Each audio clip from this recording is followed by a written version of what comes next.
¿Qué tal? Un saludo a aquellos que escuchan este audio de Muertos al Pecado. En esta noche solamente quiero pues conversar un poco con aquellos que se conecten a este vivo, ya que bueno, es un tiempo complejo, un tiempo difícil para muchos respecto a lo que está ocurriendo con el coronavirus, esto de la cuarentena, ¿no? Estaba escuchando al presidente de la República Mexicana, Andrés Manuel López Obrador, a hablar del tema, y las cifras que se están arrojando es de que hay 717 infectados en lo que es México, ¿no? Y aquí donde es un servidor, pues estamos hablando de que hay 19 infectados aproximadamente, no recuerdo si 17 o 19, y Y son cosas que nos pueden analizar. Aquí las órdenes, pues sabemos que es estar en cuarentena, estar en tu casa. Aquellos que salen a trabajar, pues se enfrentan a esta realidad donde ven sol a las calles, que es el caso de un servidor, ¿no? Pero adentrándonos a todo eso, independientemente cada quien como esté recibiendo toda esta información, todo este mar de, ahora sí que de publicaciones y de videos que vemos referente a este virus, esperemos confiar o esperamos confiar en Dios, sabiendo que todas estas situaciones tienen un propósito eterno que nosotros no sabemos dislucidar, ¿no?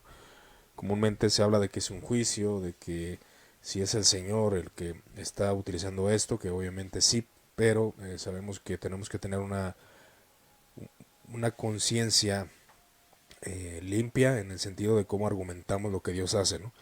Y ya por ahí hice un video con un hermano, estuvimos haciendo una plática amena de poco tiempo, de unos 35 o 40 minutos, donde estuvimos hablando acerca del determinismo, acerca de la providencia de Dios vistas desde ángulos teológicos, y nos damos cuenta de que el Señor pues tiene el control de todo, eso es indiscutible.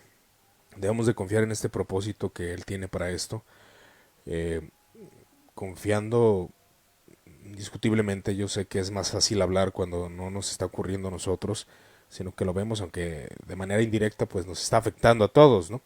Entonces, bueno, esperemos confiar en el Señor, esperemos que el Dios nos dé la gracia para actuar. Estaba viendo unos videos por ahí que de alguna forma me confrontaron un poco de Byte, de este canal de algunos hermanos que la verdad hacen un excelente trabajo, hablando acerca de las pandemias o de las epidemias, ¿no?, que ocurrieron en la Edad Media, en el tiempo de Martín Lutero y otras cuestiones que se empezaron a hacer ahí, ¿verdad? De cómo el espíritu cristiano de servir, de dar su vida por otros, pues debe estar presente en cada uno de nosotros. Y es bien fácil decirlo, mi hermano. A veces hasta uno se siente hipócrita cuando habla ese tipo de cosas porque es raro que lo hagamos, ¿verdad? Pero creo que debemos incentivarnos, debemos de crecer en eso, crecer en el servicio hacia los demás. Que les digo, es bien fácil decirlo, hasta a veces creo que esas palabras hasta chocan con el orador, con la persona que está hablando, porque estamos hablando de realmente entregarnos por el prójimo. No, no sé, realmente ahorita aparentemente pues no nos ha llegado a muchos, pero hay personas conocidas que me han confirmado que hay personas con este virus, que es el coronavirus, ¿no? Pero bueno, igual no es el tema, solamente quiero conversar con alguno de ustedes. Si tienen alguna pregunta, algún comentario, aquellas personas que se van conectando en el vivo, les platico un poco de los proyectos de la página. Y aquí aprovechando saludar a Diego Fernando Muñoz y a Abraham Martínez. Saludos, estimados hermanos. Si tienen alguna pregunta, algún comentario, algo que quieran decir respecto a cualquier tema, de hecho estamos solamente dialogando, ¿no? Aprovechando este tiempo, saludar a aquellos que le han dado like a esta página de Muertos al Pecado, que gracias a Dios pues ha tenido ahí un crecimiento, eh, que bueno, estamos en planes, ¿no? Aunque por algunas circunstancias nos hemos alentado, estamos haciendo pequeños audios, hacemos vivos, dando continuidad a ciertas series que tenemos en el canal. Si ustedes están en el canal, en la página de Facebook, ya que tenemos un canal en YouTube que se llama Muertos al Pecado, pero la intención es ir creciendo el contenido, ir creciendo la información que proporcionamos, pues con la intención de aprender también, aprender y poder proporcionar un poco más al pueblo que nos escucha, ¿no? Si usted es de las personas que nos está escuchando, le agradezco indiscutiblemente. Saludos a Diego, gracias. Dice saludos, gracias y paz. Hola, bro, desde Medellín, Colombia. Saludos a Medellín. Me gustaría ahí que también nos comentaran cómo está la situación del coronavirus. Aquí aprovechando, tomé un café, disfrutemos un poco aquí la transmisión, charlando referente a este tema. Les comento cuáles son los proyectos que tenemos. Bueno, ahí sí algunos se han estado observando. Muy buena pregunta, ¿cuál es el pecado de muerte? Ahorita la contestamos conforme a la soteriología que tengo. Igual, ya después podemos dar ciertas vertientes. Bueno, respecto a lo que venía mencionando, en cuanto a los proyectos que tenemos, hay una serie en YouTube que se ha hecho con base a transmisiones, por eso son audios muy sencillos, donde estamos hablando de los concilios de la iglesia, los concilios donde nosotros profundizamos en la doctrina y aún en las cuestiones disciplinarias, cómo se fue desarrollando la iglesia católica y cómo se va desarrollando hasta el tiempo de la Reforma. Esa es la intención. Ahorita estamos en los concilios medievales, por eso he estado publicando algunas imágenes de los exponentes de la Edad Media, ¿no? Y vamos a estar analizando, leyendo algunos libros y obviamente desarrollando el estudio para poder hablar de ese tema. No es netamente conversacional, son superficiales. Sí, desgraciadamente, pues no creo que podamos adentrarnos tanto en un estudio más profundo, porque bueno, sería algo más académico, ¿no? Pero en este sentido tratamos de solamente informar, que es el punto. Bueno, respecto a la pregunta de Álvaro Peña, ¿cuál es el pecado de muerte? Bueno, como todo hay diferentes interpretaciones dentro de la cristiandad, ¿cuál es el pecado de muerte? ¿No? El pecado de muerte comúnmente que lo expone el apóstol Juan en su primera carta, a, en su primera carta, la carta de Juan, donde habla de este tema, ¿no? Que habla precisamente del pecado de muerte, que no se pida de aquel pecado de muerte. Muchos intérpretes de la iglesia, y creo que yo concilio con ello, que el pecado de muerte es el rechazo rotundo hacia Cristo Jesús, ¿verdad? ¿Por qué? Porque estamos hablando de un contexto. Yo sé que hay interpretaciones diferentes, igual si usted tiene una interpretación diferente a lo que voy a comentar, le pido que la coloque en lo que son los comentarios, ¿no? Le agradecería también eso. Bueno, el pecado de muerte, según Hebreos, se menciona que es la apostasía, que es aquel rechazo a la sangre de Cristo, el rechazo a lo que Cristo ha hecho. De acuerdo al contexto de Primera de Juan, un pecado de muerte se puede considerar la negación de Cristo y su divinidad, ¿no? Es decir, el rechazo de que Jesucristo se ha hecho hombre y sufrió, que el verbo se hizo carne, rechazo a Cristo, negar a la divinidad, negar al Padre, negar al Hijo. Eso es lo que compete y al menos lo que yo entiendo con mi comprensión lectora básica y con algunos comentarios de algunos teólogos, que el pecado de muerte es el rechazo a Cristo y puede ser independientemente de muchas formas, ¿no? Puede ser el rechazo a lo que es la persona de Cristo Jesús, que es decir, que es hombre y divino, que se hizo carne. Y el problema con el docetismo, conforme algunos dicen que era con los docetas, no con el agnosticismo, o gnosticismo, perdón, no agnosticismo, gnosticismo. El problema era ese rechazo de que Cristo se había hecho hombre, y conforme a algunos historiadores comentan que eran docetas y los que hacían esa negación. Entonces el pecado de muerte se puede considerar el rechazo de Cristo, de su salvación, de quién realmente es. Y ahí es donde entraría ese análisis respecto a cuál es el pecado de muerte, que conforme a lo que yo creo y a lo que veo en la Sagrada Biblia y lo que veo en Primera de Juan en su epístola, el pecado de muerte es ese rechazo, ser un anticristo, rechazar la doctrina del Mesías, rechazar quién es el verbo de vida. Ese es el pecado de muerte. Porque cuando habla Juan de que, pues bueno, se debe de tener una compasión por aquellos que han cometido pecados, y esto hablando de cualquier tipo de transgresión dentro de la iglesia cristiana, y con la experiencia que vamos tomando, pues nos damos cuenta de que ha habido muchos fracasos en la vida de los cristianos, y ahí es donde se tiene que entrar esa restauración, esa guía hacia Cristo, ¿no? Y orar por esos pecados, y orar por esa gente que ha caído en transgresión. Pero el pecado de muerte es aquellos que han rechazado rotundamente quién es Cristo Jesús, su salvación. Ese es lo que comprendemos. Igual lo podemos ver aquí en la epístola de Juan, la primera epístola, lo que menciona, ¿verdad? A ver, permítanme un segundo. Igual voy a continuar con este tema. Voy a leer aquí lo que dice el estimado Diego. Dice, bueno, yo vivo en las afueras de Medellín, en un municipio que estamos en la ceja de Antioquía. Ándale, hasta Antioquía, brother. Aquí estamos en cuarentena, pero sin ningún caso de COVID reportado, gracias a Dios. Mira que bueno. Yo soy de los que piensa que no debemos caer en el alarmismo que han creado los noticiarios. Por ello, el temor, el miedo es lo que vende. No por eso pretendo ser responsable. Y en cuanto a ser prudentes y cuidadosos, perdón, no alcanzaba a ver las letras. Pero bueno, ahí es donde está el punto de eso del coronavirus. Aquí se han reportado 19 casos, si no mal recuerdo. Y, y bueno, qué bueno, gracias a Dios que en tu país no se ha reportado, donde estás, más bien, no se ha reportado algún caso de coronavirus. Sí hay un tema alarmista, pero también yo creo que debemos de ser prudentes porque tampoco no tenemos así como que toda la información para,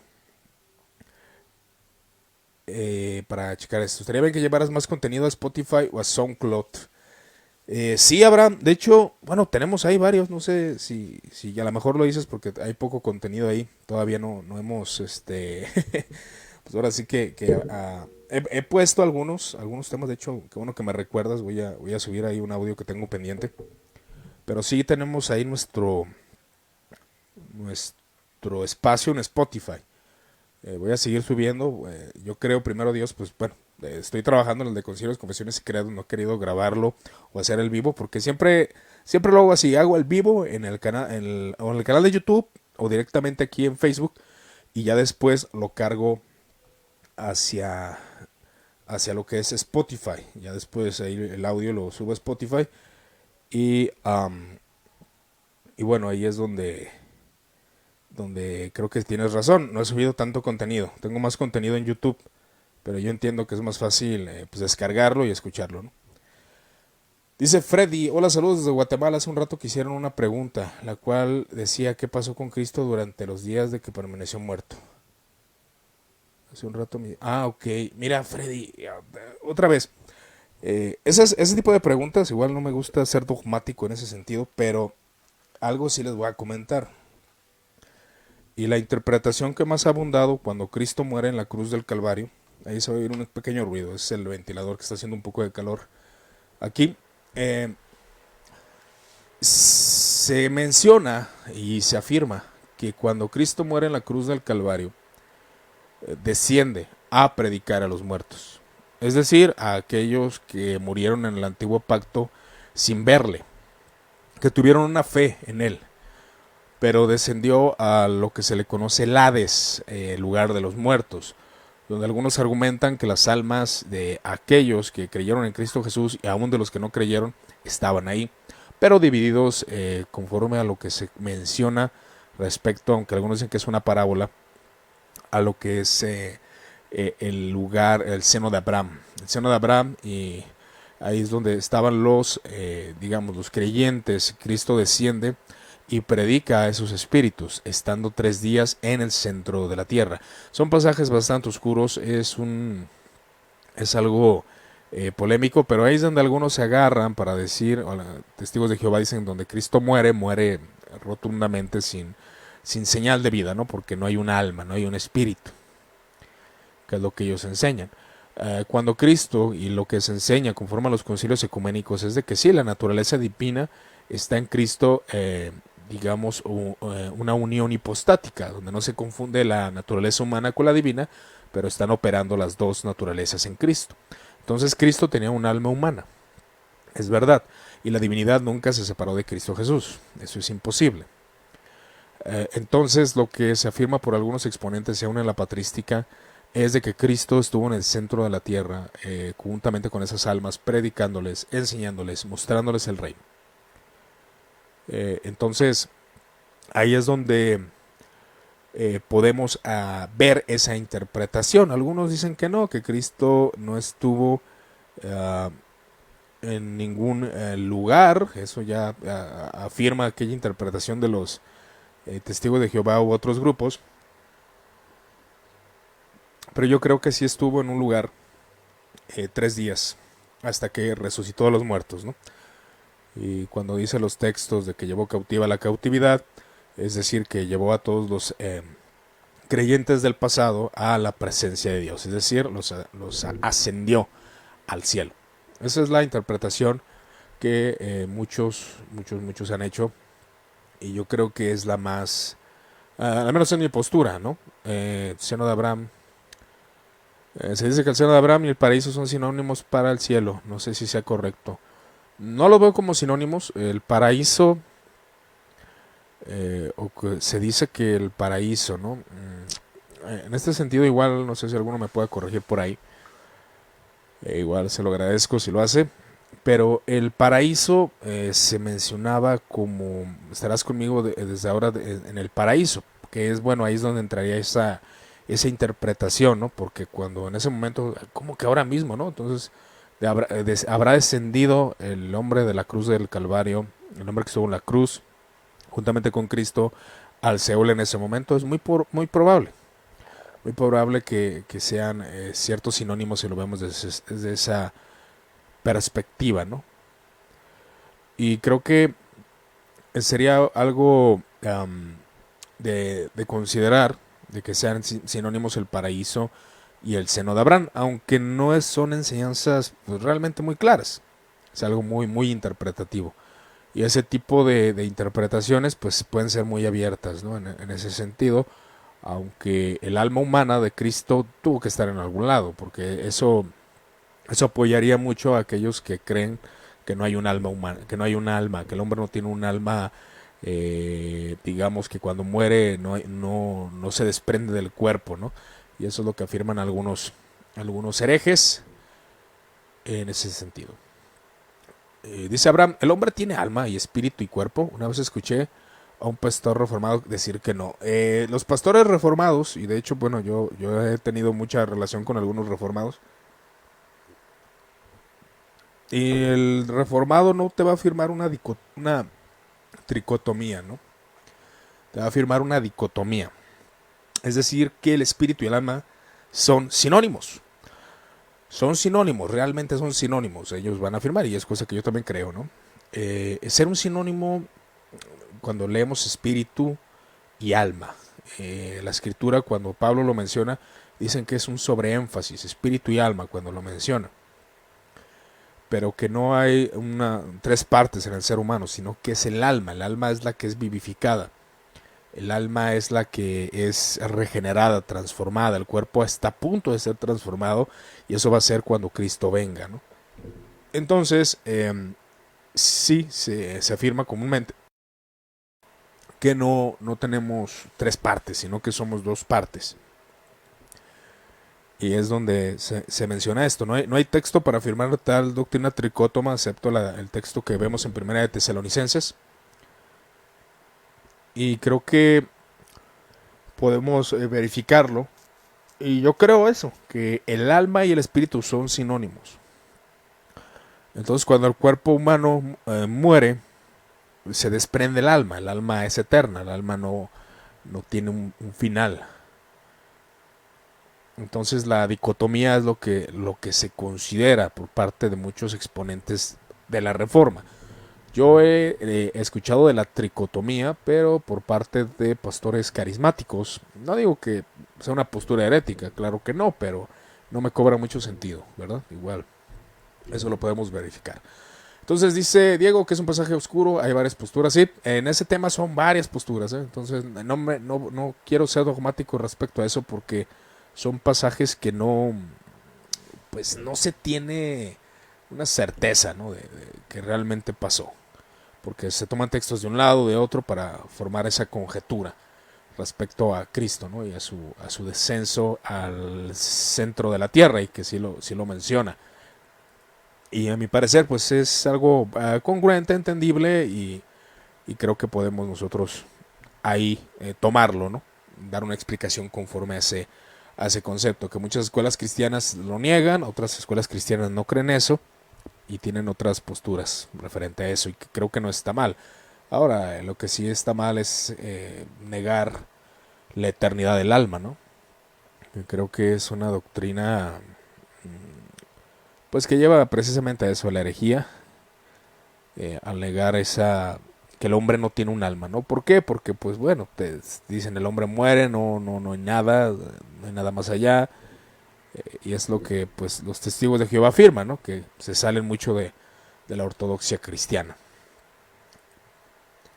Que también creo que es un tema que hay que analizar. Y luego, bueno, aquí volviendo al punto de referente a que si alguno viene a su hermano, si viera a su hermano cometer pecados, no sea de muerte, pedirá a Dios y Dios le dará vida. Esto es para los que cometen pecado que no es de muerte. Hay pecado que de muerte, por el cual yo no digo que se pida. Toda injusticia es pecado, pero hay pecado de muerte, ¿no? Que mencionando ahí el punto de que precisamente el pecado de muerte es aquel que lleva a la negación de Cristo. Y eso es un pecado de muerte. ¿Por qué? Porque eso te lleva a la condena, te lleva a recibir el castigo por tus pecados. Ajá. Entonces ahí es donde hay que checarlo.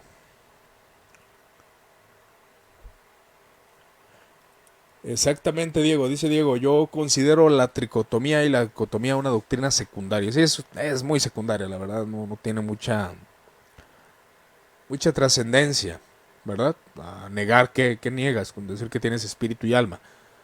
No se niega nada. No llegan a mismas conclusiones a fin de cuentas.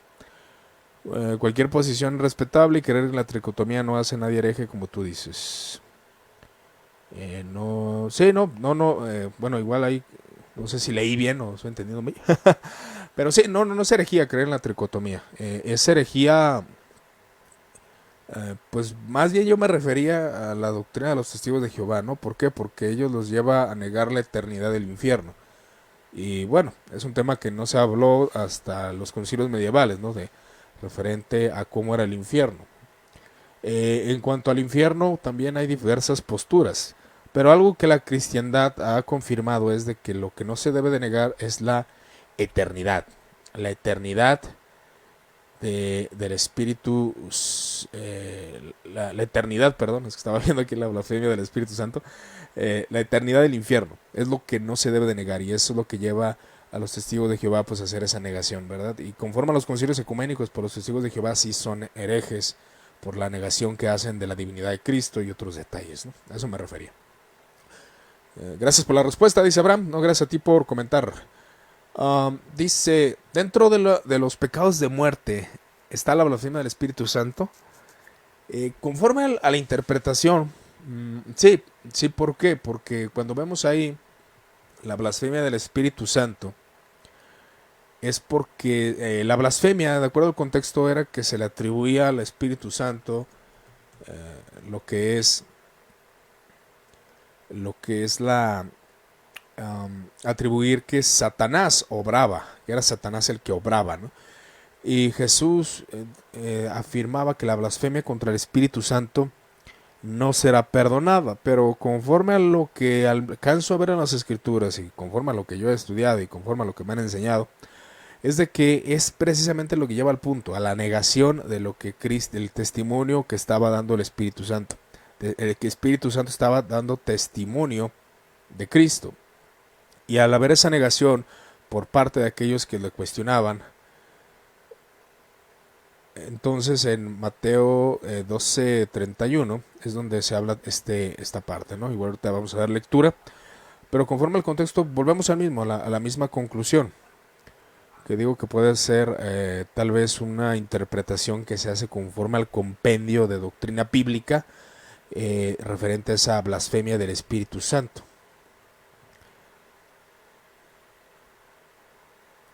Y en esa blasfemia que dice, por eso les digo que todo pecado y blasfemia será perdonado a los hombres, pero la blasfemia contra el Espíritu Santo no será perdonada. Y cualquiera que diga palabra contra el Hijo del Hombre se le perdonará, pero el que hable contra el Espíritu Santo no se le perdonará ni en este siglo ni en el venidero. Y bueno, conforme al contexto escritural, conforme a la interpretación que se me hace más congruente a esto, es de que Jesús estaba dando testimonio y el testimonio de Jesús estaba siendo rechazado. Pero blasfemar contra el Espíritu Santo llevaba implicaciones más peligrosas. ¿Por qué motivo? Porque el Espíritu Santo, conforme podemos ver en el libro de los Hechos, iba a dar testimonio, iba a sellar el testimonio de Cristo Jesús, dando así por sentado la verdad de la resurrección de Cristo y la verdad de Cristo, que iba a guiar a Cristo. Entonces, blasfemar contra el Espíritu Santo es negar ese testimonio sellado, ¿no? Aquí se le atribuye al Espíritu Santo que lo que hacía Cristo Jesús era por el dedo, por obra de Belcebú. Entonces, es lo que él afirma referente a esto. Cristo Jesús, la blasfemia contra el Espíritu Santo no será perdonada, porque el Espíritu Santo a fin de cuentas va a dar testimonio de la verdad. Dice Jacqueline, bendiciones. Y dice Álvaro Peña, ¿me puedes explicar Romanos 14, por favor? Vamos a ver Romanos 14 en un momento para verificarlo. Entonces, es lo que podría entrar conforme a lo que vemos en la blasfemia del Espíritu Santo, ¿verdad? Que también mencionar que hay diversas posturas referente a lo que es, pero a fin de cuentas la blasfemia es eso, la negación a la obra del Espíritu. Ahora, algunos han utilizado y utilizan fuera del contexto cuando alguien supuestamente está haciendo milagros y no dice que es falso, que es una blasfemia contra el Espíritu Santo. Nada que ver. Aunque en el caso aquí de Cristo Jesús, él sí estaba haciendo milagros, pero esos milagros, esas obras estaban dando testimonio o daban testimonio de que él era el Mesías. Entonces la negación, la blasfemia contra el Espíritu Santo era la negación al testimonio de Cristo. Y cuando decía, el que blasfema contra el Hijo del Hombre le será perdonado. Sí, porque en ese tiempo estaba siendo blasfemado Cristo, todavía no se daba testimonio de su obra redentora, que es lo que el Espíritu Santo hace en el libro de Hechos. Dice Diego, hay una eternidad para el alma después de la muerte y esta debe estar en un lugar, ya que el cielo o el infierno, si el alma va a ser eterna, necesita de un lugar eterno. Sí, de hecho, lo que cabe mencionar es de que el lago de fuego, pues bueno, el infierno, y conforme muchos dicen, pues no hay gente en el infierno en este momento. Y dice también Diego, que los testigos de Jehová afirman que Jesús es un ángel, negando su eternidad y afirmando que tuvo principio en cuanto a creación, y ahí es una herejía arriana, ¿no? Si fuese así, entonces nadie podría ser salvo por medio de Cristo, ya que Jesús no podría ofrecer algo que no tendría, como la vida eterna, exactamente. O sea, si Jesús no pudo haber ofrecido, su divinidad era necesaria. Dice Álvaro Peña, ¿me podrías explicar? Otra vez vuelvo a citarlo, dice Romanos 14. Bueno, es un capítulo bastante largo, pero bueno, habla acerca de la debilidad en la fe. Dice, recibid al débil en la fe, no para contener sobre opiniones, porque uno cree que se debe de comer de todo, otro que es débil come legumbres, acá hablando de judíos y de gentiles, ¿no? El que come no menosprecia al que no come, o sea, aquí habla de una actitud de madurez de parte del que dice que no come, tú crees que es pecado y es una burla, ¿no? Ahí es donde se debe respetar las conciencias, lo que es Romanos 14, habla del respeto a la conciencia del hermano débil. Y esto nos da muchos principios aplicables para nosotros cuando nos relacionamos con nuestros hermanos, que hay gente que piensa que hay ciertas cosas que están mal, que realmente el más maduro sabe que no es pecado ni transgresión, entonces ahí debe de tratar con prudencia. ¿Tú quién eres para juzgar al criado ajeno? Para su propio Señor está en pie, o sea, no juzgues a tu hermano que tiene esas debilidades, él sirve al Señor. Hace diferencias entre el día y otro juzga iguales todos los días. Cada uno está plenamente convencido en su propia mente. Habla de convicciones, habla de ciertas, y esto es muy común al sector cristiano. Cuando Pablo escribe esta carta, pues está hablando de lo que son los alimentos, ¿no? Porque había judíos que eran débiles y comían lo que la ley mosaica mandaba y no comían carne, cosa que muchos ya gentiles sabían que la comida no tenía nada malo en sí mismo. Entonces había gentiles también que se preocupaban si comían algo a los ídolos y también no era malo, pero si tú lo hacías o no querías hacerlo era porque te daba temor y tenías temor a Dios. Un temor que no transgredes la ley si lo haces, pero al menos la convicción del creyente es no ofender a Dios, y si lo hace por eso, pues a fin de cuentas se está glorificando a Dios con esa negación, aunque no sea realmente un pecado en sí mismo. El que hace caso del día lo hace para el Señor, y el que no hace caso del día para el Señor no lo hace. También habla de guardar los días, donde se hace mucho énfasis. Si tú guardas un día, y esto es un principio que yo he meditado bastante, si tú tienes la costumbre de orar, si tú tienes la costumbre de meditar, si tú tienes la costumbre de tener un tiempo de oración, de estar en soledad, de estar en contemplación con Dios, y lo haces, qué bien que lo haces para el Señor y te sirve, pero no juzgues al que no lo hace. Hay gente que lo hace de diferente forma, hay gente que ora 10, 30 minutos, hay gente que lee la Biblia ciertos días, hay gente que guarda todo un día para el Señor, hay gente que no lo hace. Entonces ahí es donde entra este principio. Dice, el que come para el Señor come. Fíjense, o sea, y porque da gracias a Dios, da gracias a Dios de los alimentos. Aquí el contexto, y yo estoy haciendo eisegesis, ¿sí? Realmente, porque estoy dando comentarios o sacando principios, y la eisegesis en sí mismo no es mala. Bueno, obviamente es malo cuando estás torciendo ya el texto. Pero ya una exégesis del texto pues está refiriéndose a comida, alimentos. El texto no está hablando de otra cosa más que eso. Alimentos y días, de guardar días o qué comer o qué no comer. Pero cuando sacamos del texto principios, pues los podemos aplicar de esa forma, ¿no? Y el que no come, para el Señor no come y da gracias a Dios. O sea, los dos lo hacen por Dios, a fin de cuentas, ¿no? El que come da gracias a Dios, el que no come lo hace por Dios. El que guarda un día lo hace por Dios y el que no lo guarda, pues él lo hace por otros motivos, pero a fin de cuentas tiene su forma de adorar y de guardar ciertas costumbres, ¿no? Porque ninguno de nosotros vive para sí y ninguno muere para sí. Pues si vivimos para el Señor vivimos, si morimos para el Señor morimos. Así pues, sea que vivamos o que muramos, del Señor somos, porque Cristo para esto murió y resucitó, y volvió a vivir para ser Señor, así de los muertos como de los que viven. Pero tú que juzgas a tu hermano, o tú también que por qué menosprecia a tu hermano, porque todos compareceremos ante el tribunal de Cristo.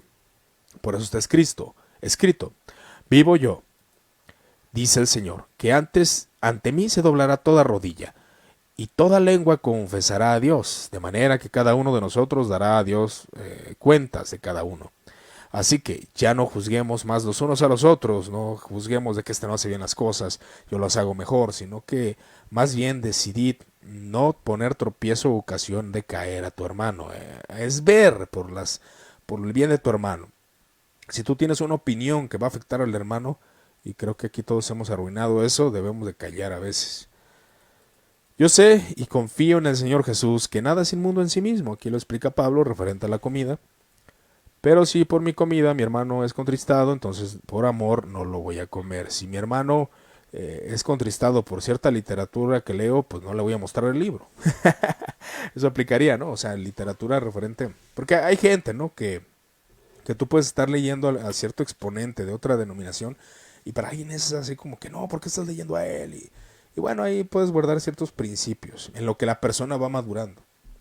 Entonces es lo que explica todo esto. Y luego dice, porque el reino de Dios no es comida ni bebida, nada de eso, sino justicia, paz y gozo, que es el punto que tiene que llegar el ser humano, no en qué guarda, qué hace, sino que hacer la justicia, la paz en Cristo Jesús y el gozo de vivir siendo cristiano, ¿verdad? El gozo de que proporciona el Espíritu Santo.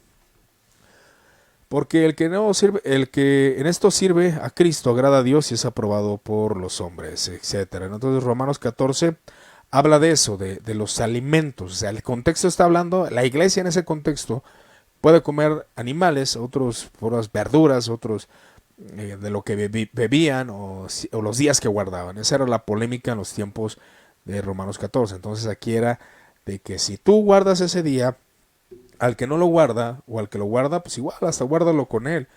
Pero no discutan sobre opiniones de que estás mal y no, respetar esa libertad cristiana.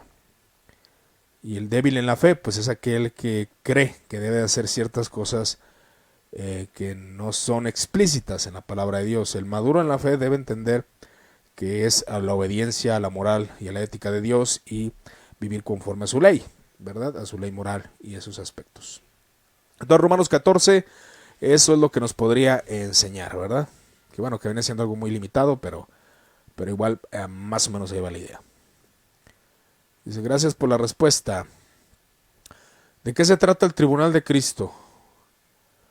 Ok, ¿de qué se trata el Tribunal de Cristo? Bueno, el Tribunal de Cristo, conforme a la interpretación que se ha dado comúnmente ese Tribunal de Cristo Jesús, nos está hablando de la recompensa a los cristianos, a los que han perseverado, ¿no? A los que a fin de cuentas han vivido en piedad y en devoción a Cristo Jesús, han llegado a la salvación o son salvos, obviamente, por la fe. Al estar en la presencia de Cristo, ahí se le va a entregar a cada uno conforme lo que haya hecho, ¿no? Y esto es algo también que no podemos, no sabemos cuáles van a ser los galardones o los premios que se dan comúnmente en este tipo de cuestiones, ¿no? Del Tribunal de Cristo Jesús, pero que vamos a ser juzgados conforme a lo que hicimos nosotros en el cuerpo, como creyentes, sea bueno o sea malo, eso es una verdad, ¿no? Vamos a ser juzgados por Cristo. O sea, si nosotros pecamos, transgredimos, hicimos, deshicimos como creyentes, pues todo eso vamos a dar cuentas a Dios a fin de cuentas. Y creo que es algo que se nos olvida, ¿no? Se nos olvida a todos que vamos a dar cuentas por nuestros males que hacemos como creyentes aún. No para condena eterna, que es lo que se enseña, no para ser condenados, sino que pues puede que recibamos cierta amonestación de Dios cara a cara. Y creo que es algo que nos pone a temblar a todos, ¿no? Es algo que nos pone a temblar. Aquí dice Diego, ¿cómo usar ese texto sin descontextualizarlo? El mandato de Dios en cuanto al domingo como el único día que Dios mandó observar. Ejemplo, la Semana Santa no la observamos como católicos romanos y lo hacen, y no observamos el sábado como los adventistas. Mira, precisamente esos días al menos para mí se me hace aplicable, porque esos días no tiene nada de malo guardarlos, son doctrinas y tradiciones de hombres, pero que a fin de cuentas no son malas tampoco, ¿no? Pues imagínense ustedes guardar una semana, abstenerse de ciertos alimentos, hasta cierto punto, si tú lo haces para Dios, está bien, ¿no? Abstenerse de estar entretenido en algo y dedicarlo a Dios, es algo bueno, o sea, no es malo en sí mismo. Entonces este texto se descontextualiza, por ejemplo, el día domingo, ¿no? El día domingo se hace un énfasis muy marcado que, bueno, aquellos que creen que el día domingo es el día del Señor y que debe de guardarse, que es lo que creemos algunos, pero a algún punto, por ejemplo, miren, en esta cosa, en esta cuestión, yo creo que el domingo es el día del Señor, pero no creo que haya una fórmula para cómo guardar el día del Señor. Es decir, si vas al domingo a la iglesia, puedes llegar a tu casa, dedicarlo a la oración, a la lectura de la palabra, y es bueno. Pero algunos ponen cierto énfasis de cómo debe de guardarse. Y de hecho, en el puritanismo había cierto conflicto. ¿Cómo debía de guardarse el día del Señor? ¿Cómo alguien debía de guardarlo? ¿Qué debía hacer? ¿Qué no debía de hacer? Hay contextos muy diferentes respecto al tiempo de los puritanos. Era una sociedad cristiana, entonces para ellos no había problema cerrar los changarros o el trabajo el domingo. Entonces, en ese sentido del Día del Señor, de que se debe guardar y dedicar, pero también se deben hacer obras de misericordia, obras de caridad, y eso lo explica algunos confesiones pactuales, tanto como la confesión de Westminster y la confesión bautista, de que el Día del Señor deba de guardarse, pero también hay problemas en eso respecto a eso, que yo creo que será cuestión de que cada uno hiciera un análisis, se ve enfrentado a esa situación de que se cree que debe de guardarse de cierta forma. Y he conocido iglesias que dicen, tienes que guardar esto, tienes que quedarte a convivir con nosotros, después ir a otro lado y seguir platicando de la palabra, cuando pues alguien puede guardar el día del Señor estando con la familia. Son cosas que deben de analizarse. Es donde el fuerte, el débil en la fe piensa, no, ¿por qué te vas a tu casa? Vas a hacer, no vas a transgredir la ley de Dios. No, esos ya son mandatos humanos. Sí, el domingo debe de guardarse como el día del Señor, un día de adoración, claro que sí. Y es mejor realmente no dedicarlo a ciertos trabajos o ciertas cosas, pero también ahí se deja en muchos, y la cristiandad lo deja mucho, la libertad cristiana, que algunos se hacen un énfasis que hacer otra cosa el día domingo es pecar contra la ley de Dios, ¿no? Pero sí es un tema complejo y descontextualizarlo. Los católicos romanos, en cierto modo, y de hecho las tradiciones que ellos guardaban, eran avaladas por muchos cristianos de sano pensamiento. Que yo vuelvo a insistir,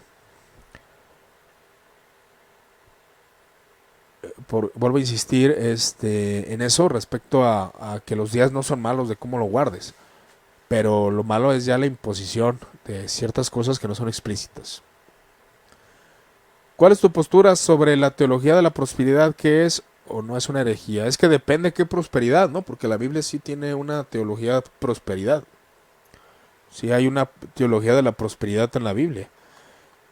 Pero la Biblia hace un énfasis marcado en cómo prosperar. Y el primer punto es de que depende de rotundamente de la voluntad de Dios. Eclesiastés enseña muy bien eso. ¿Cómo prospera si Dios quiere? Segundo, trabajando. Tercero, obedeciendo la ley de Dios. Pero también si obedeces la ley de Dios y trabajas, pues no significa que vayas a ser próspero económicamente. Entonces, la Biblia enseña de muchas prosperidades. Hay gente que de las riquezas depende de la soberanía de Dios, pero la prosperidad económica o la prosperidad espiritual es algo que la Biblia enseña rotundamente. Hay muchos principios referentes a la prosperidad.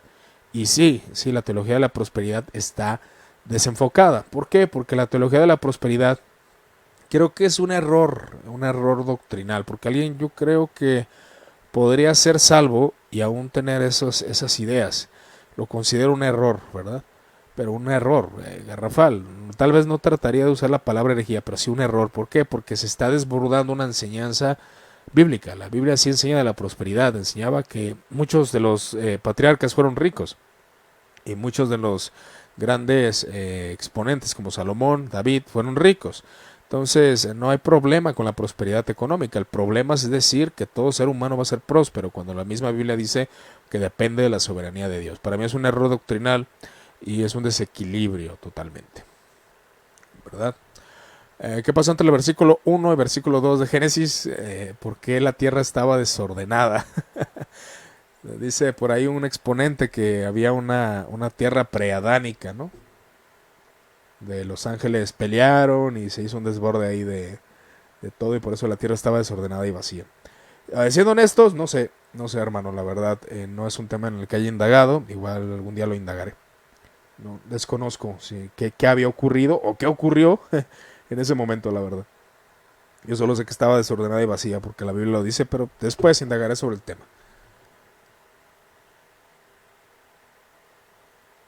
Dice aquí, Luis, no te enojes, Luis. Hagan comentarios de acorde al tema, no pongan otros sin se haber terminado uno. No, está bien que lo pongan, Luis. De hecho, pues estamos así contestando una por una.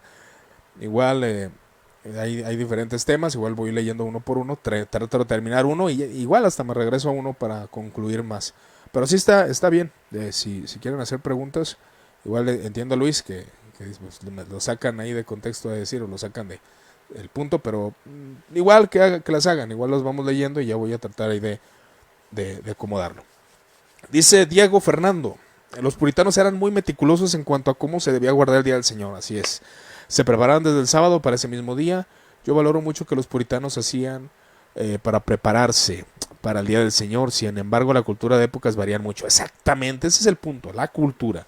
En cuanto a los estilos de vida, me refiero al estilo de vida cultural de la época de los puritanos a nuestro estilo de vida cultural época actual. Era más fácil guardar el día del Señor para ellos, hermanos. ¿Por qué? Porque pues era una sociedad cristiana. Sí, es sencillo. Nosotros no vivimos en una sociedad católica, pero que no guarda principios aún de su fe católica, porque aún el catolicismo romano enseña que no asistir el domingo a misa es pecado. Y la gente pues obviamente ya no guarda esa tradición, no cree, no tiene una fe fuerte, al menos en el catolicismo, y por consecuencia el domingo no se respeta. Entonces, no tenemos las mismas ventajas que un puritanismo tendría. Porque obviamente había hasta leyes que te castigaban por no guardar el día del Señor. Por estar de fiesta, o por beber, o por no ir a la iglesia, ¿verdad? Exactamente, Alducin. No quería decirlo, pero ya lo dijo Diego. Estamos hablando de Alducin. Alducin y sus marihuanadas, Virgen de la Macarena, un mundo preadámico. Sí, yo escuché hace mucho. Ahí una vez fui a la iglesia de aquí de Guadalajara, del pastor Chuy Olivares, se vendían discos de Armando Alducin. Recuerdo muy bien que compré uno y estaba escuchando eso del mundo preadámico, pero es muy especulativo, hermano. No hay algo que la Biblia lo enseñe en sí. Que hay muchas posturas respecto al Génesis, qué ocurrió, ¿verdad?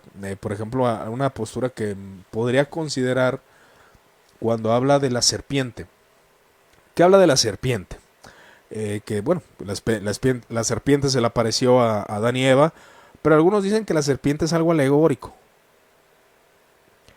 Es algo alegórico, dicen ellos, ¿no? Y que realmente se les apareció la presencia de Satanás tal cual como era. Que algunos afirman que era un querubín, un ángel, entre otros detalles. Y que se les apareció tal cual, por eso era muy esplendoroso, por consecuencia aceptar la propuesta de ellos de que seréis como dioses, pues para ellos fue como que congruente, ¿no? Con lo que vieron. Entonces creo que también es hacer una interpretación que no es muy común dentro del cristianismo, pero hasta cierto punto tiene cierta, digamos, coherencia, ¿no? Pero ¿qué ocurrió en el mundo preadámico? La verdad, quién sabe.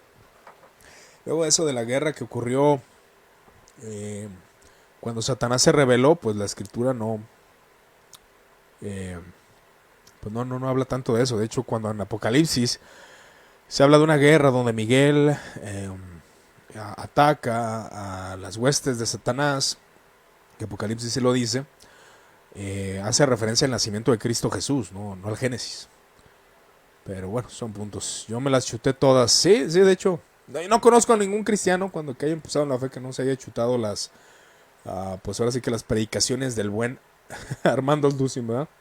Que bueno, tiene sus ideas, que no sé de dónde las saca, pero pues ahí es donde entra. Mira, por ejemplo, aquí Luis Fernando dice, ¿qué opinan del endurecimiento del corazón?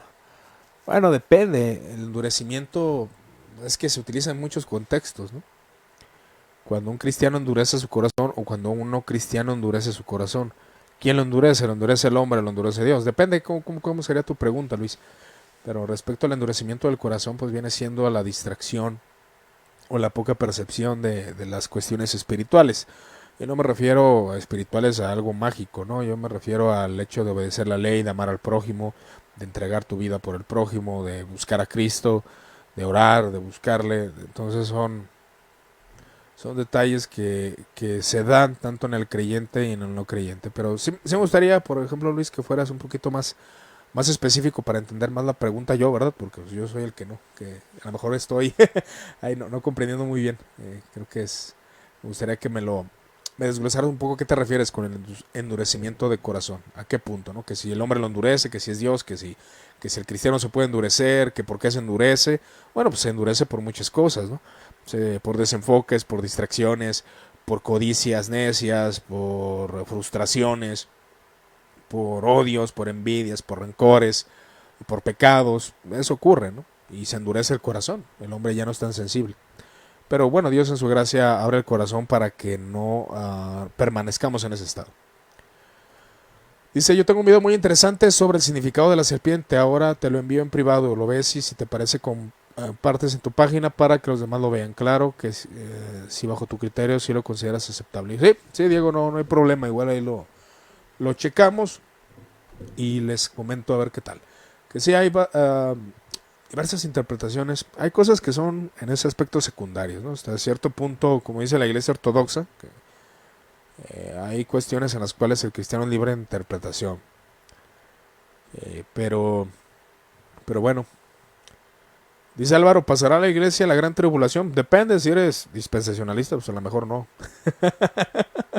Si eres amilenial, pues sí, va a pasar tribulación.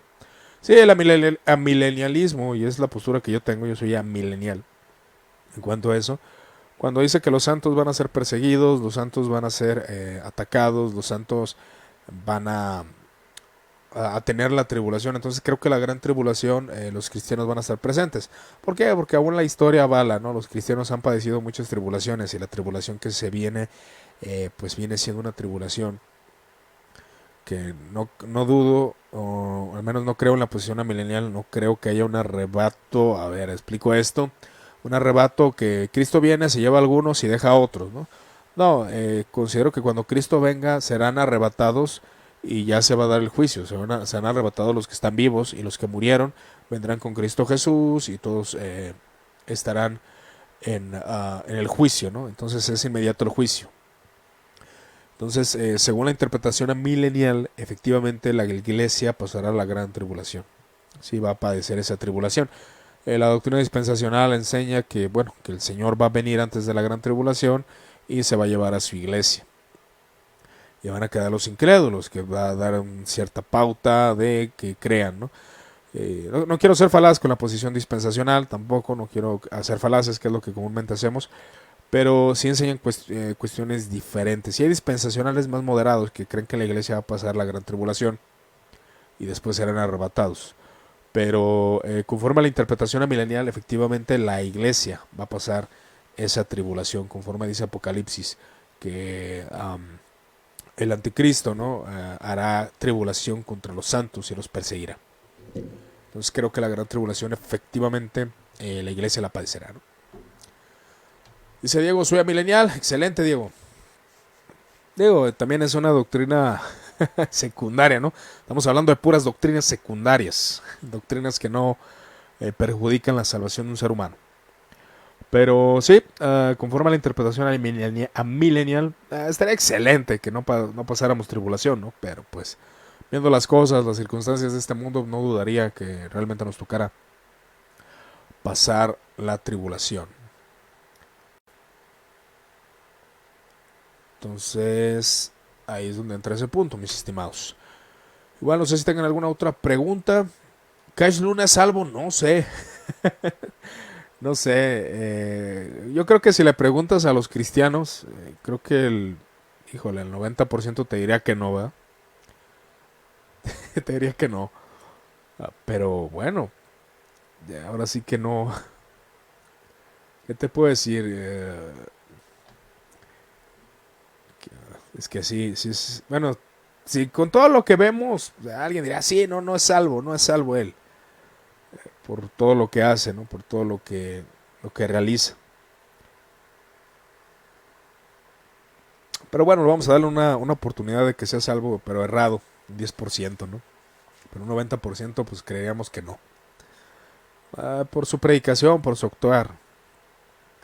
Creo que un cristiano puede cometer errores, pero no lo sé.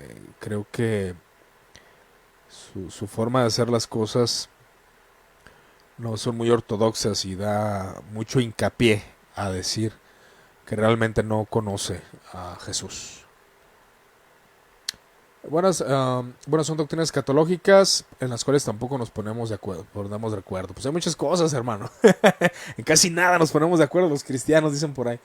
Uh, Dice Álvaro, ¿cuáles son las doctrinas principales? Las doctrinas principales vienen siendo los primeros concilios ecuménicos. La mayoría de la cristiandad abraza 4 concilios ecuménicos.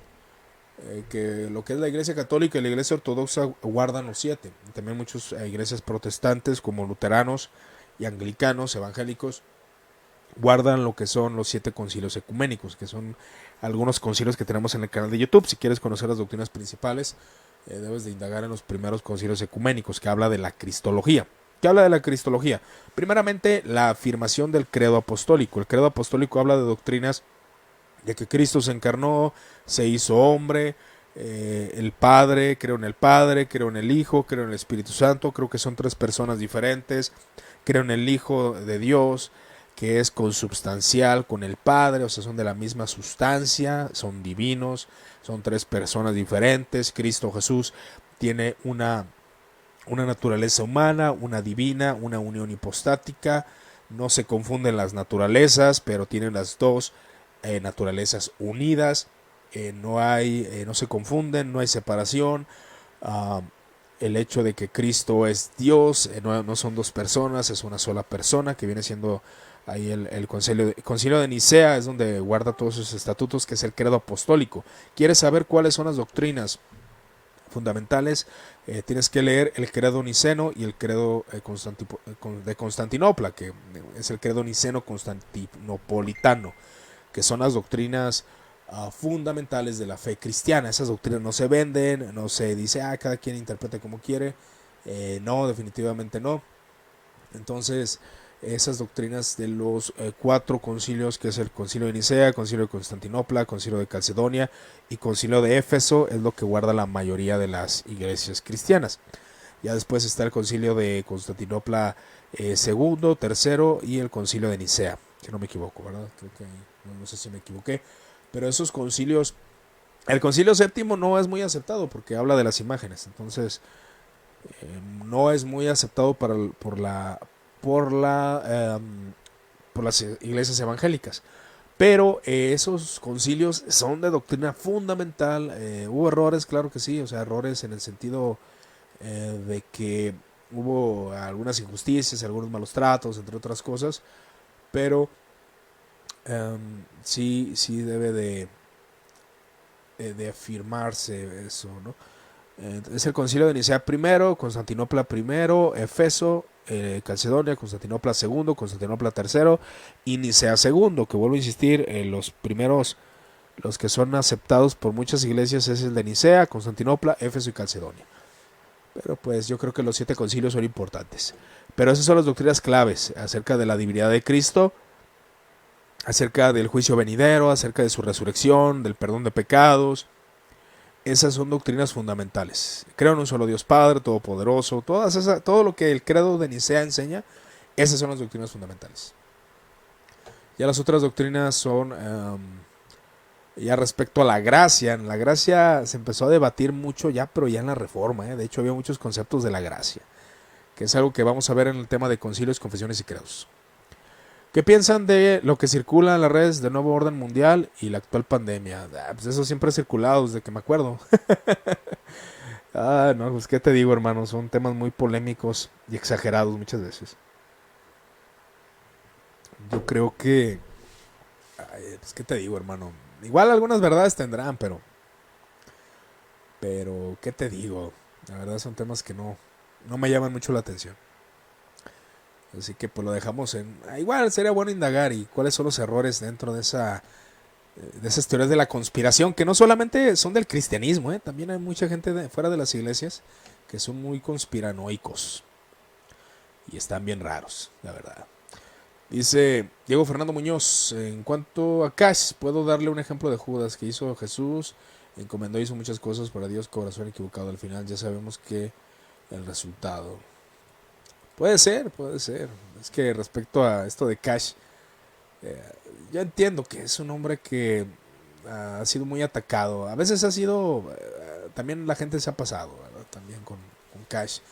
Pero sí, sí, o sea, no se ve que sea un cristiano así muy genuino, la verdad. Pero ¿qué les puedo decir? Creo que ustedes ya tienen la respuesta. ¿Los de Solo Jesús o unicitarios son cristianos? No, no considero que un unicitario sea un creyente, de hecho es un hereje.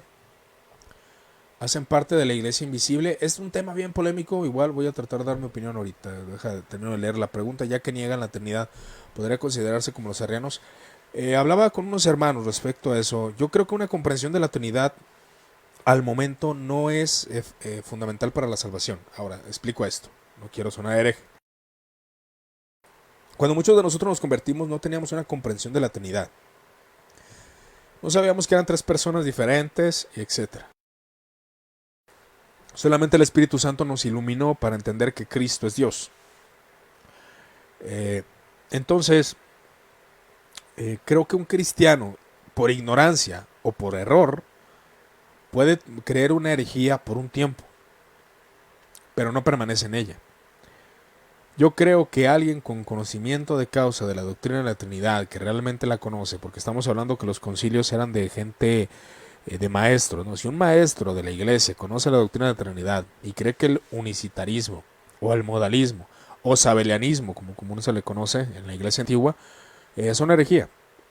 Son herejía. Yo creo que podemos creer herejías por un tiempo y ser salvos, pero no creo que podamos permanecer en ellas, pero que es algo que también debe de analizarse eh, sobre ese tema, ¿no?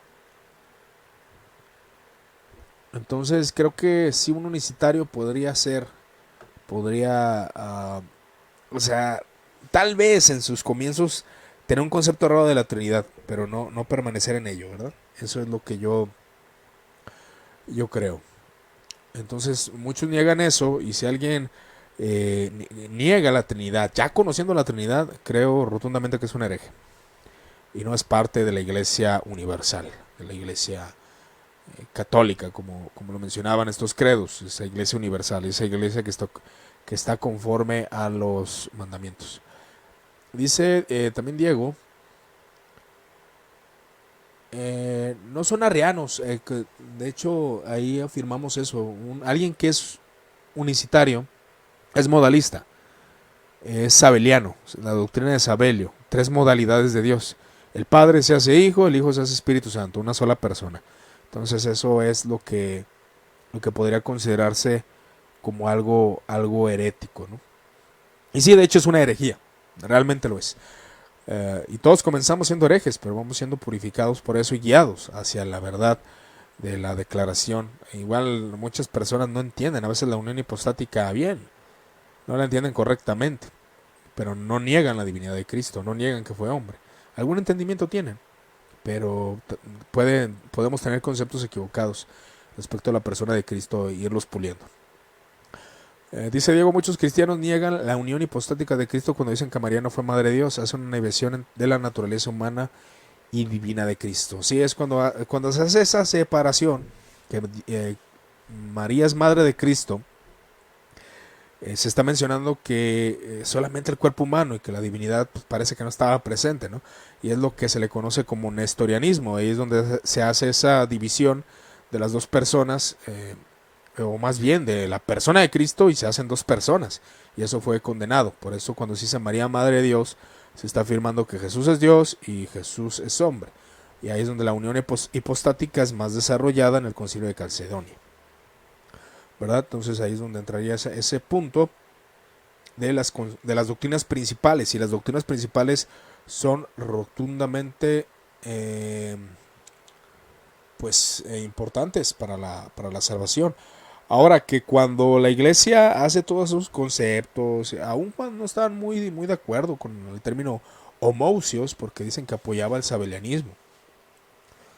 Entonces, eso era para los maestros, para los doctos, para los instruidos. Pero algo que es verdad es que cuando un cristiano es salvo, en su comprensión limitada entiende que Cristo va más allá de un simple hombre o de una criatura.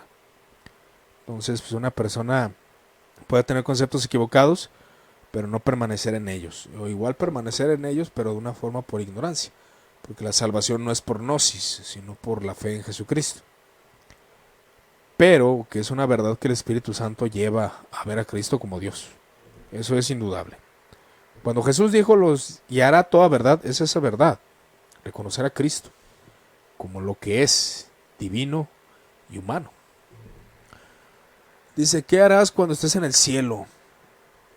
No sé. Algunos dicen, de hecho, una publicación que vi de un hermano. Igual estoy siendo un poco superficial, hermanos. Netamente es una conversación muy informal. Ahí disculpen ustedes. Decía un hermano, muchos dicen que vamos a estar adorando y cantando en el cielo. No, creo que sería parte, es una parte. Pero creo que va a ser un mundo restaurado y no es el cielo, sí. Porque ahí también es donde hacemos algo de platonismo, ¿no? No es de que estemos en el cielo, es de que esta tierra va a ser restaurada. El reino de los cielos va a ser instaurado en esta tierra. Va a ser colocado en esta tierra. Esta tierra va a ser transformada, restaurada la creación. Entonces, restaurada la creación va a haber una nueva vida, un nuevo sistema, una plenitud en Dios, humanidad restaurada. Si ahorita como seres caídos tenemos miles de actividades, yo creo que como seres glorificados vamos a tener muchas actividades, muchas acciones. Va a ser un mundo nuevo. No sé en sí, la escritura no muestra que va a haber un mundo restaurado, muestra que no va a haber llanto, que no va a haber dolor, que vamos a glorificar a Dios de mil maneras, no solamente cantando alabanzas o haciendo muchas cosas. Es una creación restaurada. Es lo que el apóstol Pablo predicaba, ese reino al cual vamos a entrar, donde obedeceremos a Dios, donde no habrá pecado, donde la justicia reine, donde va a haber amor, donde va a haber obras correctas, grandes acciones, perfección absoluta. Lo que hagamos en el reino de los cielos realmente supera nuestro entendimiento. ¿Vamos a poder tomar cerveza? Pues yo creo que sí, hermano, ya no nos vamos a poder embriagar, porque el cuerpo ya no va a ser un cuerpo terrenal, ¿verdad? Entonces va a ser un cuerpo glorificado, posiblemente haya cerveza celestial. Bueno, ahí ya cuidado con eso, no, es una pequeña broma nada más.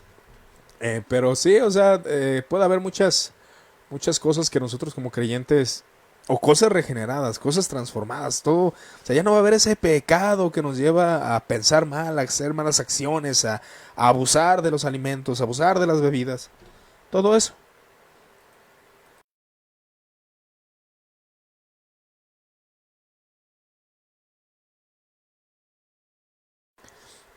Entonces, creo que ahí tendríamos que analizarlo. A ver, un segundito, por favor.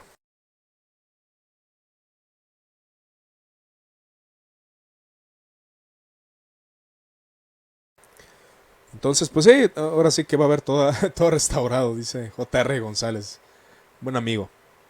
Y dice Diego, yo voy a tener alas y un pañal, voy a estar acostado sobre una nube tocando el arpa, dice Diego. Ese Diego. No, no, no.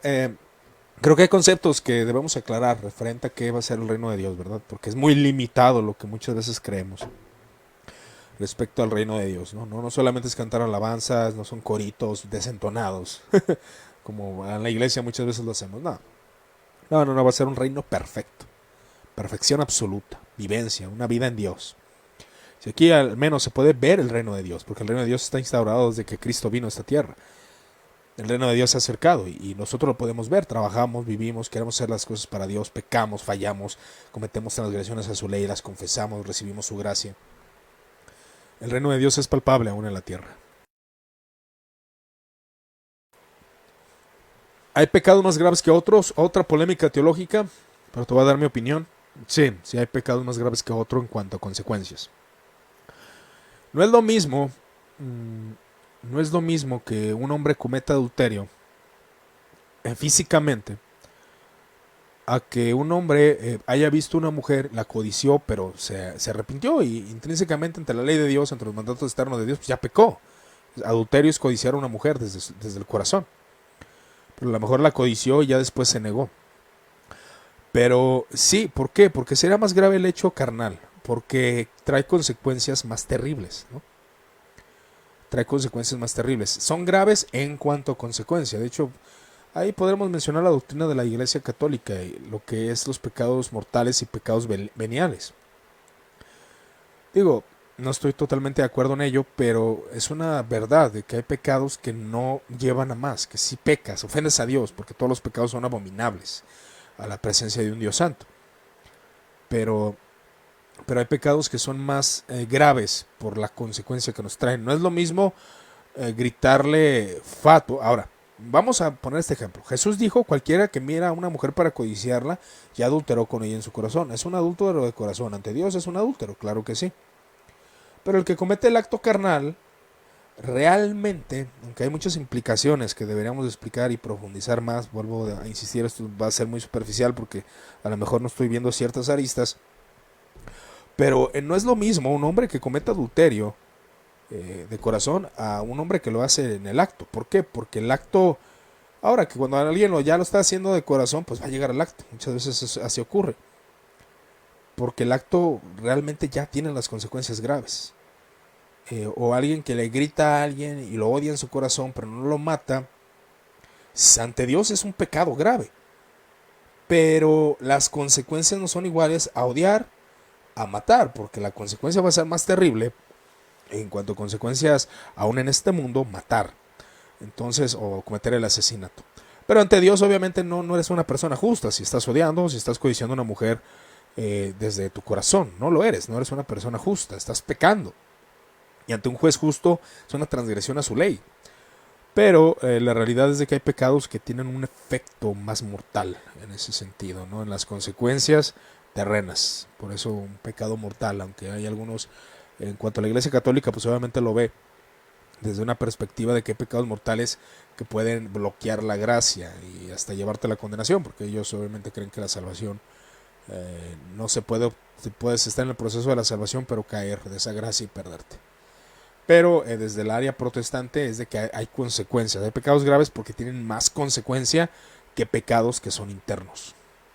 Pero a fin de cuentas Dios lo ve como una transgresión a su ley.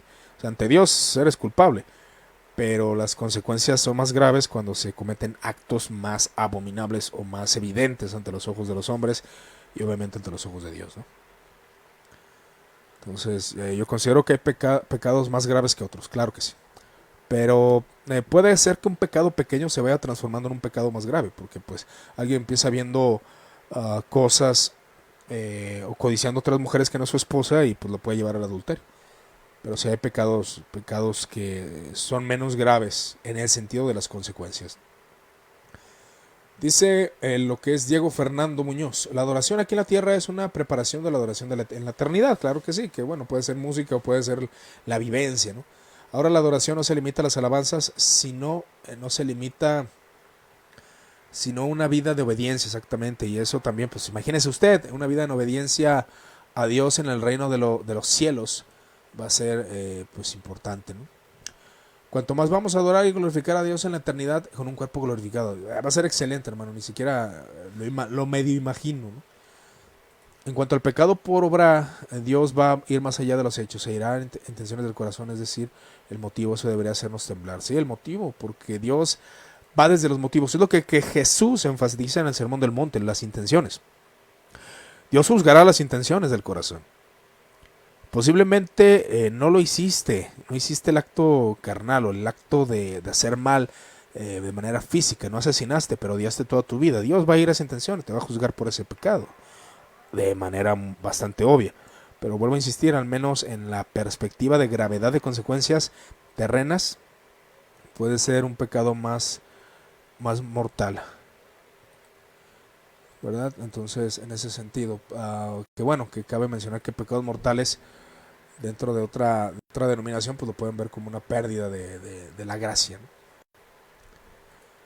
Un pecado pequeño es una semilla a punto de ser un árbol que sí se empiezan a utilizar. Exactamente, alguien puede codiciar, pero puede detenerse. Entonces, creo que en ese sentido hay pecados graves. Igual trato de explicarme un poco. O sea, hay pecados graves porque el acto, la consumación puede entorpecer más cosas.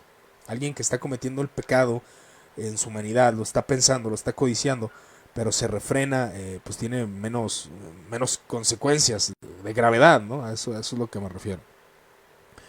En ese sentido. Uh, y entonces, aquí como dice Diego, tiene la razón. Bueno, le doy la razón, no que la tenga, pero al menos yo le doy la razón. Un pecado pequeño es una semilla a punto de brotar. Y ahí empieza con las codicias, los odios, todos estos males, ¿no? Que llevan a cometer pecados.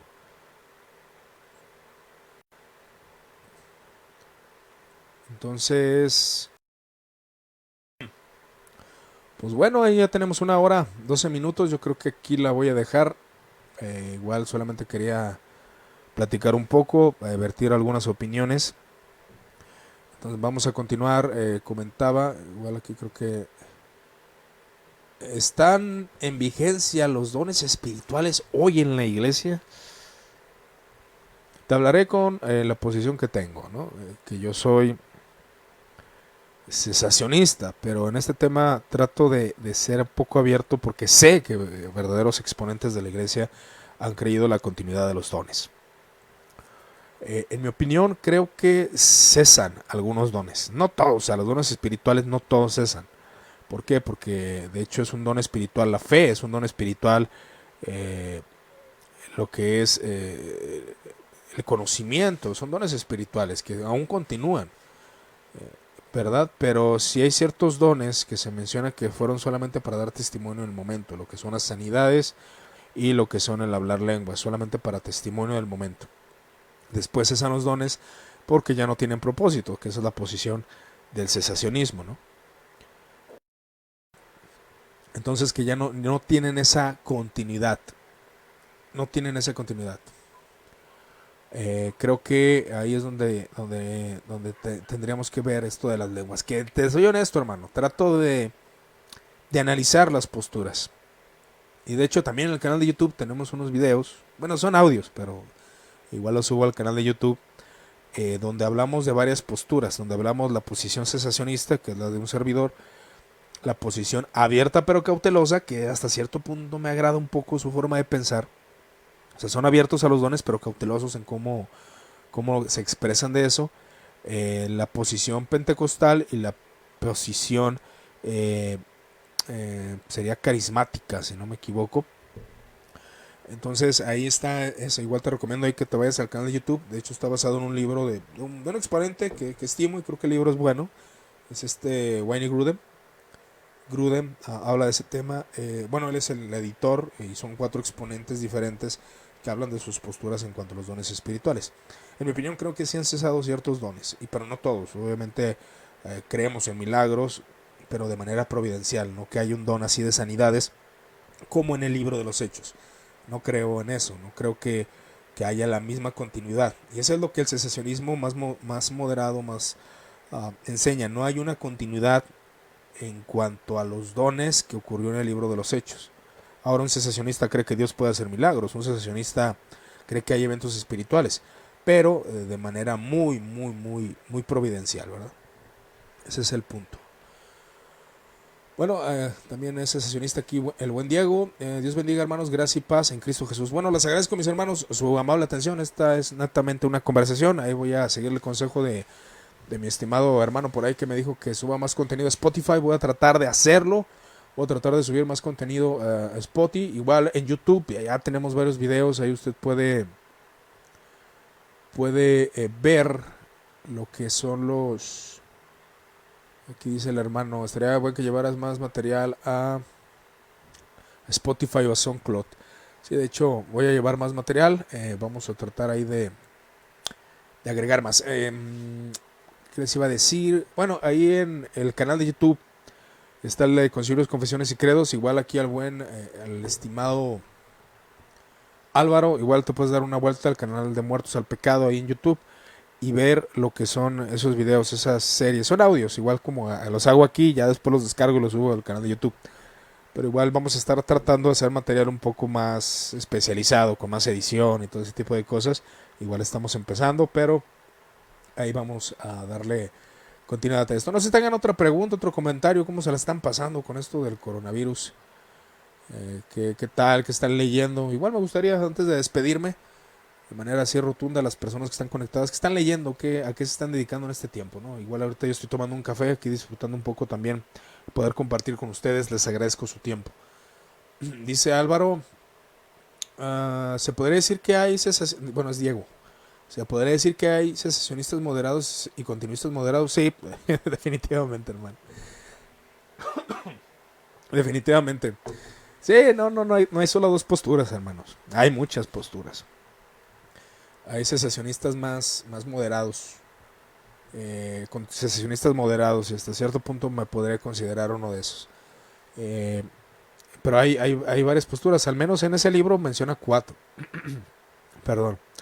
Pero sí son muchas posturas respecto a los dones espirituales, ¿no? Y referente a que muchos exponentes de la iglesia han creído en los dones. De hecho, San Agustín se argumenta que era cesacionista, pero en muchos de sus escritos afirma que creía en los dones y en las experiencias místicas. San Agustín hasta cierto punto era místico. Entonces hay que ser también honestos, ¿no? Cuanto a la posición real.